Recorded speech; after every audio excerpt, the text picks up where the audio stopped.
Hello दोस्तों, अगर आप 2023 में गवर्नमेंट जॉब पाने का सपना पूरा करना चाहते हैं तो इन 7 गवर्नमेंट जॉब एग्जाम को आप जरूर दीजिएगा। तो अगर आप केंद्र सरकार के किसी भी विभाग में नौकरी करना चाहते हैं तो एसएससी आपके लिए एक बेहतर ऑप्शन हो सकता है, जिसमें एसएससी सीजीएल का एग्जाम क्रैक करके आप अधिकारी के पदों पर नियुक्त हो सकते हैं। और इसके लिए आपकी जो क्वालिफिकेशन है वो यहाँ पर ग्रेजुएशन रखी गई है।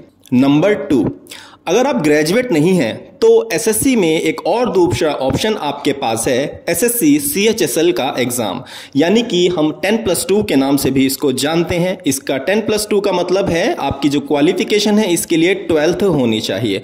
और इस एग्जाम को क्लियर करके आप केंद्र सरकार के विभागों में या संस्थाओं में क्लर्क या डाटा एंट्री ऑपरेटर की जॉब पा सकते हैं। नंबर 3, अगर आप बैंकिंग सेक्टर में जाना चाहते हैं तो आईबीपीएस और एसबीआई 2 ऐसे ऑप्शन हैं जो आपको बैंकों में जॉब करने का यहां पर अवसर देते हैं। तो आईबीपीएस एसबीआई के अंदर आप पीओ और एसओ की जॉब के लिए अप्लाई कर सकते हैं, यानी प्रोबेशनरी ऑफिसर और स्पेशलिस्ट ऑफिसर। तो इन पोस्ट के लिए अगर आप अप्लाई करते हैं तो आप बैंकों के अंदर अधिकारी पद के लिए यहां पर नियुक्त किए जा सकते हैं।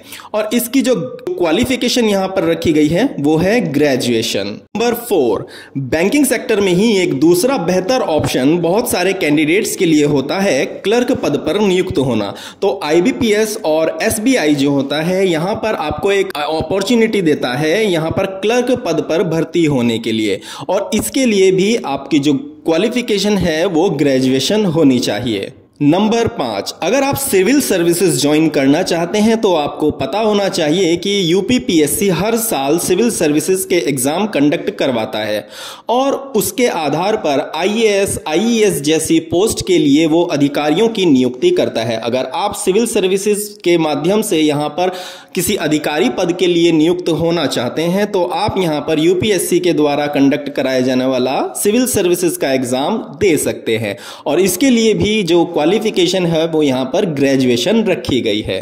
नंबर 6, सिविल सर्विसेज के लिए अगर आप यूपीएससी का एग्जाम नहीं दे पाते हैं या किसी वजह से उसको क्रैक नहीं कर पाते हैं तो दूसरा ऑप्शन है आपके सामने स्टेट पीएससी का, यानी जो राज्य लोक सेवा आयोग होता है, हर राज्य में लगभग ये होता ही है। तो आप उस एग्जाम को क्रैक करके भी सिविल सर्विसेज को ज्वाइन कर सकते हैं। और सिविल जो स्टेट पीएससी है उसके माध्यम से आप पीसीएस जैसी पोस्ट के लिए यहां पर जा सकते हैं। उसके बाद आपको जो राज्य के अंदर अधिकारी होते हैं उनके पदों पर नियुक्ति दी जा सकती है।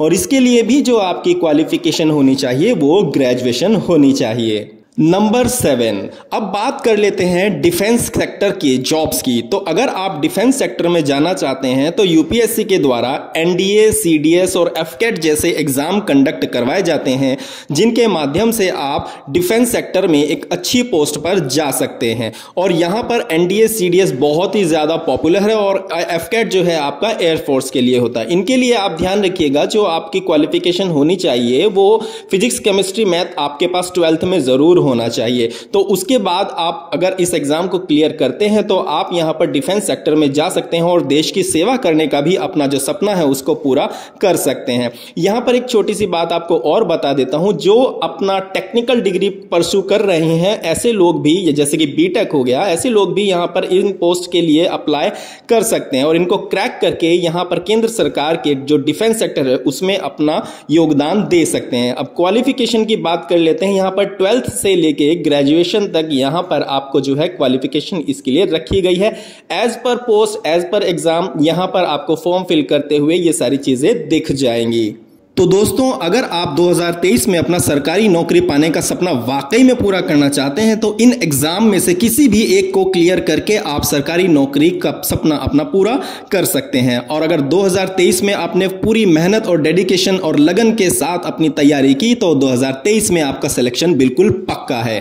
तो दोस्तों, अगर जानकारी आपको पसंद आई हो तो हमारे वीडियो को लाइक करें, शेयर करें और हमारे चैनल विद्या 24 को जरूर से सब्सक्राइब करें ताकि आपको जो आने वाली वीडियो है इसी तरीके की वो जल्दी से मिल सके। और स्टूडेंट्स, यहां पर कमेंट सेक्शन में कमेंट करके जरूर बताइएगा कि 2023 में आप इनमें से कौन सा एग्जाम देने जा रहे हैं। Thank you.